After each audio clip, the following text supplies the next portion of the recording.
Eu costumo dizer que os investidores que começam a investir em ações hoje têm um grande benefício que nós que começamos lá atrás não tivemos. Vocês têm a oportunidade de poder aprender com os erros que foram cometidos por outras pessoas. Muitos desses erros que resultaram em prejuízos tremendos, em perda de muito dinheiro. E vocês têm a oportunidade de analisar aquilo que foi documentado ao longo da história e não cometer esses erros novamente.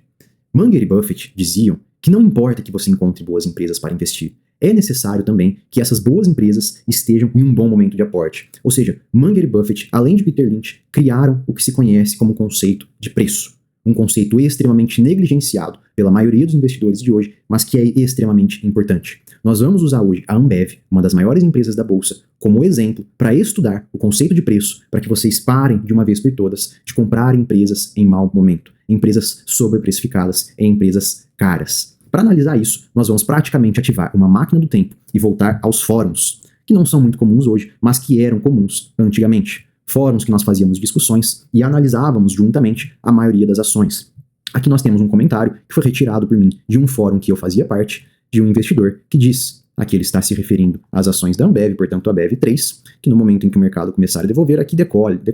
Ele havia feito uma relação dos preços da Ambev com o momento da Copa do Mundo, que as ações haviam passado da casa dos R$20. E aí ele colocou aqui, terceira maior rentabilidade das Américas. Aqui vocês já veem, pessoal, que a empresa provavelmente nesse momento passava por um momento de euforia, um momento que ativa o que nós chamamos de FOMO, ou seja, Fear of Missing Out, medo de ficar de fora, que leva a uma subida, a uma ascendência dos preços, que ela por si só gera mais subidas de preços, que leva a um ativo extremamente sobreprecificado, a um ativo caro, que este é o conceito de empresas que vocês devem fugir, justamente em razão de estarem com todos os holofotes virados para si.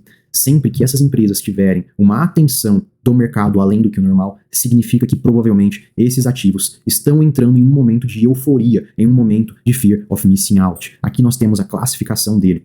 Nada se compara à Ambev. Pessoal, não se enganem. Isso daqui não era um comentário individual, tá? Isso aqui não era algo individualizado dessa época, que em 2014 era algo generalizado. Era inconcebível ao investidor em ações em 2014 não possuir ações em Ambev, já que era o conceito amplo do mercado, o conceito que dominava todas as casas de análise, todos os analistas, todas as manchetes sempre diziam a mesma coisa. Nada se compara à Ambev. Aqui mais um comentário. Melhor papel da bolsa, disparado, sem dúvidas, comprado em caps lock. Isso daqui era o sentimento generalizado. Se vocês pudessem voltar para essa época, isso daqui seria praticamente todos os comentários que existiriam naquela época. A Ambev e as Tech, minhas blue chips, que nunca me dão dor de cabeça. Até um vídeo dessa época que eu consegui puxar do nosso conhecido Primo Rico, não sou hater dele, não tenho nada contra, inclusive acho que fez um bom trabalho pelo mundo dos investimentos, mas há 8 anos atrás ele recomendava o investimento em ações da Ambev. E aqui nós temos um portal do Viver de Dividendos, nosso colega também, que em 2015 relatava compra em Ambev.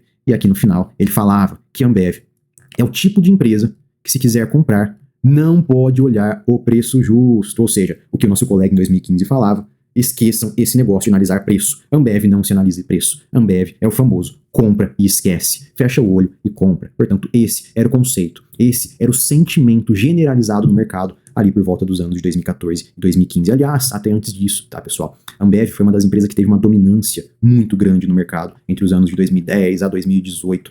Não havia nada no mundo dos investimentos que, segundo os investidores, bateria no longo prazo a capacidade de investimento da Ambev, tá, pessoal? Aqui algumas manchetes da época, 2014, manchetes da Infomoney, um dos jornais mais conceituados no mundo dos investimentos, já falava, conheça as 2 ações mais indicadas pelos analistas para comprar agora.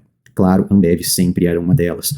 Uma das certezas que você tinha na vida era que sempre, em todas as listas semanais de sugestão de investimentos, uma delas, ou melhor, a campeã, sempre era a Ambev. Sempre era aquela empresa que você encontraria em todas as recomendações de compra. Aqui mais algumas manchetes dessa época. Ação que deve bater um bolão, fazendo alusão ao período da Copa. Ações da Ambev serão um destaque.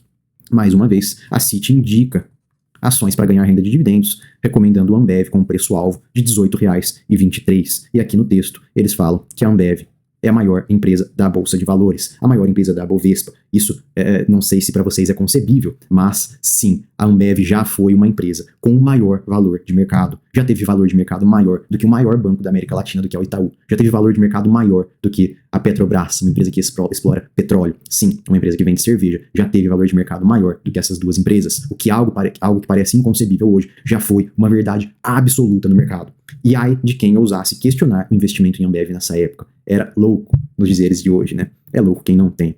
E aqui, mais uma vez, uma matéria da Suno explicando qual seria a diferença de comprar ações da Ambev ao invés de investir na compra da cerveja. Acho que a história mostrou que quem bebeu a cerveja foi mais feliz. E aqui nós vemos o gráfico do que aconteceu com as pessoas que compraram a Ambev justamente quando os analistas recomendaram lá no ano de 2018, no ano de 2016, onde a ação chegou a bater próximo da casa dos R$25, amargou uma queda de praticamente 50% de todo o seu capital, ou seja, uma perda de quase 50% de tudo aquilo que foi investido ao longo de 6 a 8 anos. Isso sem se contar no custo de oportunidade, né, pessoal? Um dinheiro que ficou preso ao longo de 8 anos. E aqui, mais uma vez, alguns colegas dizendo que depois de muitas dicas, de muitas corretoras e cabeçadas na parede, aprendi uma lição. Quando há muitas indicações no papel, é porque vem chumbo. Aqui o pessoal já começou a se dar conta que a empresa provavelmente não conseguiria entregar aquilo que estava sendo precificado pelo mercado. O chopp azedou, as corretoras não estão mais indicando o papel. E aí nós vemos como que era a precificação do ativo nessa época. Aqui nós já notamos algo extremamente, uma anomalia muito clássica de PLs próximo da casa das 40 vezes. Aqui muito provavelmente teve algum não recorrente, porque eu me lembro de uma empresa da Ambev nessa época que era negociada a 20 a 30 vezes o PL, o que por si só já é algo extremamente alto, pessoal. Quando um ativo é precificado a um PL de 20 a 30 vezes, significa que o mercado espera um crescimento extremamente robusto, espera que a empresa apresente um crescimento reiterado e um crescimento recorrente que justifique esses múltiplos elevados. Acontece que me parece que o mercado se esqueceu, nessa época, que a Ambev era uma blue chip, ou seja, uma empresa com uma dominância de mercado tão grande que não tinha margem para crescimento. Se não me falha a memória, a empresa nessa época possuía algo próximo dos 85% de market share. Ou seja, 85% de tudo aquilo que era vendido no mercado da Ambev era produto dela mesma. Ou seja, era um tipo de empresa que não tinha mais, em se tratando de market share, apenas uma pequena fatia de tudo aquilo que era vendido não era dela. Portanto, a capacidade que a Ambev tinha de aumentar a sua fatia de mercado era muito pequena. Demandaria investimentos muito grandes para conseguir 2, às vezes 3% de market share a mais. Ao passo que o contrário era muito mais verdade do que isso. Esses competidores, ou seja, esses concorrentes que faziam frente à Ambev, possuíam um oceano para conseguir ganhar esse mercado que era da Ambev. Portanto, quando chega nesse cenário, quando uma empresa chega em uma dominância tão grande como a Ambev chegou, é algo muito nítido de que provavelmente essa empresa vai ter que gastar muito do seu caixa para fazer investimentos e manter esse market share, ou então ela vai ter que reduzir a sua margem dos seus negócios para conseguir concorrer com esses competidores. E aí o que acabou acontecendo, que hoje nós já conseguimos visualizar, olhando, fazendo uma análise prévia da história, é que aqui no ano de 2017, 2018, o que aconteceu foi que a Heineken veio para o Brasil. Ela trouxe uma operação gigantesca para o Brasil para fazer frente a esse market share, para fazer frente a essa dominância de mercado que a Ambev apresentava. O que é um momento muito que pode ser facilmente esperado, já que quando existe um mercado dominado por apenas uma empresa, os concorrentes analisam aquilo e falam, acho que ali eu tenho uma grande probabilidade de ocupar esse mercado que é dominado por apenas uma empresa e conseguir tomar uma grande fatia desse mercado. E aqui nós vimos o que foi que aconteceu a partir do ano de 2017, que foi quando a Heineken veio para o Brasil. A Ambev, que era uma empresa que apresentava um ROI na casa dos 25% a 30%, teve uma queda brusca do seu ROI para casa dos 15%.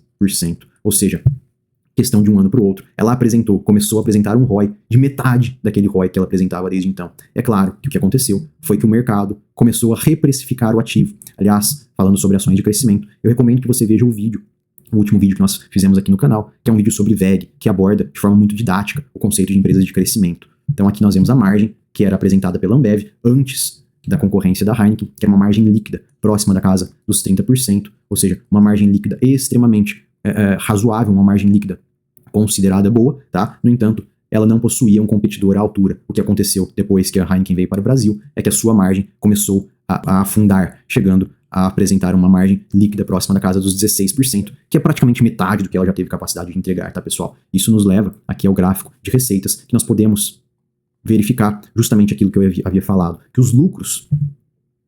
lucro da companhia é um lucro que anda de lado pelos últimos 12 anos, ao passo que a empresa continua entregando aumento de receitas. Isso se deve ao fato da empresa conseguir aumentar a sua receita, conseguir aumentar as suas vendas, conseguir aumentar o preço dos produtos. No entanto, esse aumento de receita, ele é consumido pela empresa apenas para manter a sua fatia de mercado. Ou seja, ela tem que ou garantir descontos abusivos nos preços dos produtos, ou tem que investir em estratégias de marketing, em novas máquinas, fazer investimentos extremamente altos para conseguir manter a sua competitividade. Portanto, a linha final, o lucro líquido, se mantém estável enquanto as receitas crescem. Esse é o cenário enfrentado pela maioria das empresas, que consegue adquirir uma fatia de mercado tão grande que ela não consegue mais crescer.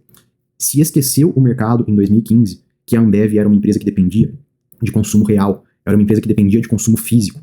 No momento em que ela adquiriu 85% do mercado, ela não tem mais como expandir os seus negócios, que é a venda de produtos, é a venda de cerveja. Ela apenas conseguiria aumentar o seu market share se ela partisse para outros continentes que já são dominados por outras marcas. Aliás, ela conseguiu fazer isso de alguma forma, tá? Ela chegou aí para o Canadá, chegou aí para os Estados Unidos, aqui na América Latina, foi para a Argentina. No entanto, são operações que não apresentam a mesma margem que a operação que ela apresentava no Brasil, demonstrando, portanto, mais uma razão para a queda de seus lucros, para a queda de suas margens. E aqui nós verificamos isso, mais uma vez, por meio da DRE, que demonstra um gráfico de receita crescente, enquanto o gráfico de lucros é absolutamente estável. É uma empresa que não apresenta crescimento de lucros pelos últimos 12 anos. E aqui nós vemos que a cotação apenas afunda, enquanto os lucros têm uma pequena subida no passado mais recente. De forma que toda essa reprecificação do ativo levou a um ativo que pagava um dividend yield considerado baixo pelo mercado, levou a um dividend yield já considerado razoável, ali na casa dos 5 a 7%, que é o que nós vamos encontrar a Ambev hoje, se nós formos analisar frente ao preço de tela. Agora, para não deixar esse vídeo apenas teórico e trazer um brinde para você que aguentou ficar até aqui, como eu sempre gosto de fazer, trazer alguma informação de extrema qualidade, eu vou trazer uma informação que o mercado não está enxergando, não tenho visto ninguém falar sobre isso, e pode ser uma joia escondida nos balanços da Ambev. Se vocês puxarem até a linha de despesa com impostos da Ambev, vocês vão ver que ao longo do ano de 2024, a Ambev teve um gasto com imposto de quase 5 bilhões de reais. E se vocês forem comparar isso com os anos passados, vocês vão ver que a Ambev pagava um valor muito menor. Aqui nós vemos algo próximo da casa dos 75 milhões de reais. Ou seja, nós estamos vendo que a Ambev, ao longo dos últimos 2 anos, apresentou um lucro estável, enquanto houve um aumento de imposto de 5 bilhões de reais. Isso tem uma explicação, tá, pessoal? Uma explicação bastante técnica, que nós, advogados tributaristas, lidamos com isso no dia a dia. São as chamadas subvenções. As subvenções para investimentos são um benefício concedido por lei para empresas que fazem muito investimentos, e elas podem usar o valor pago por esses investimentos para abater os seus lucros e deduzir do imposto de renda e contribuição social, diminuindo assim a carga tributária. Acontece que essas subvenções elas acabaram no começo de 2024, portanto, justifica que ao longo do ano de 2024 a empresa teve uma despesa tributária de quase 5 bilhões de reais que ela não tinha ao longo dos outros anos. E por que isso eu acho uma informação extremamente importante? Porque pode aparentar ao investidor mais incauto que a Ambev, ao longo desses últimos 2 anos, continua patinando. No entanto, a minha leitura desta informação é que a Ambev é uma empresa que voltou a se diferenciar no mercado, porque ela conseguiu, mesmo pagando 5 bilhões de reais, ela conseguiu manter os seus lucros. E nós temos alguns cenários possíveis. Nós estamos prestes a ter uma mudança tributária, ter uma reforma tributária, que, sem nos aprofundarmos muito agora, é provável que traga benefícios para o setor de indústrias, ou seja, para o setor da Ambev. Portanto, imaginem se a Ambev conseguir capturar esses benefícios tributários e conseguir voltar a ter menos gasto tributário dentro de um cenário que ela está pagando praticamente 5 bilhões por ano. É provável que nós vejamos uma empresa um pouco mais competitiva daqui para frente, porque vocês têm que pensar também que se esse imposto está doendo mais na Ambev, está machucando mais a Ambev, é porque também está acontecendo o mesmo cenário com as suas concorrentes. E a Ambev é uma empresa com caixa extraordinária, portanto facilitaria, aumentaria a probabilidade dela fazer aquisições, dela fazer fusões com outras empresas do mesmo setor. Portanto, eu vejo hoje como uma empresa que já foi extremamente penalizada, e com razão, tá? Ela foi reprecificada com razão, pessoal, porque o mercado aceitar pagar um PL de 40 vezes por uma empresa que vende cerveja, isso não é razoável. E não há nenhuma justificativa que consiga trazer razoabilidade, que consiga trazer racionalidade para isso, para uma empresa precificada 30, 40 vezes o PL. Agora, uma empresa como a Ambev, que é uma blue chip, que é uma empresa extremamente segura, que vem mostrando melhoria operacional, ser negociada a 10 de PL, com uma possibilidade futura de melhoria ainda maior em razão de uma reforma tributária, isso me agrada bastante. Enquanto a empresa entrega um dividend yield na casa de 7%. E não se engane, pessoal, eu sei que no Brasil nós temos uma exigência de dividend yield de 10%, de 15%. No entanto, isso no longo prazo não é saudável. Assim que a maré abaixar, assim que os juros abaixarem, e eles vão abaixar, eles sempre baixam. É lógico que no Brasil, no horizonte longo, os juros parecem sempre estar altos. No entanto, se vocês puxarem desde a década de 90, desde a criação do Plano Real, vocês vão ver que os picos dos juros estão cada vez menores. Eu tenho certeza que haverá um momento no Brasil em que os nossos juros serão mais razoáveis. E nesse cenário, uma empresa como a Ambev, segura como a Ambev, que paga 7% ao ano de dividend yield, ainda com uma perspectiva de melhoria operacional e diminuição dos custos tributários, é uma empresa que me agrada muito. Mas lógico, que fica a lição de hoje, que isso tem que ser feito no preço correto. Não basta que a empresa seja boa. E de fato, a empresa é excelente. A Ambev é uma excelente empresa para ser investida. No entanto, deve ser feita no preço correto. Quando o mercado começar a apresentar oportunidades que parecem irracionais, não se engane, geralmente elas são realmente irracionais. Quando o mercado começar a apresentar justificativas extremamente fantasiosas para aquele investimento, como por exemplo, a Magalu será a nova Amazon brasileira, levando esses ativos a uma precificação que aparenta algo extremamente irracional, diga não. Aprenda a dizer não para essas oportunidades, porque você está vendo que há um momento de euforia generalizada no mercado. Quando todos os holofotes estiverem voltados para uma empresa, quando as manchetes estiverem dizendo que ela teve lucros recordes, quando todos os analistas estiverem recomendando compra e quando todas as casas de análise estiverem, dia após dia, reiterando preços extremamente abusivos para os ativos, saiba parar e pensar se é o momento para continuar nessa toada, para continuar andando junto com a manada ou fazer o contrário, pensar, será que esses preços são razoáveis e são racionais? Com certeza, na maior parte das vezes, a resposta será não. E isso levará você a evitar um prejuízo desnecessário. Se você gostou desse vídeo, deixe o feedback e deixe sugestões para novos assuntos. Até a próxima.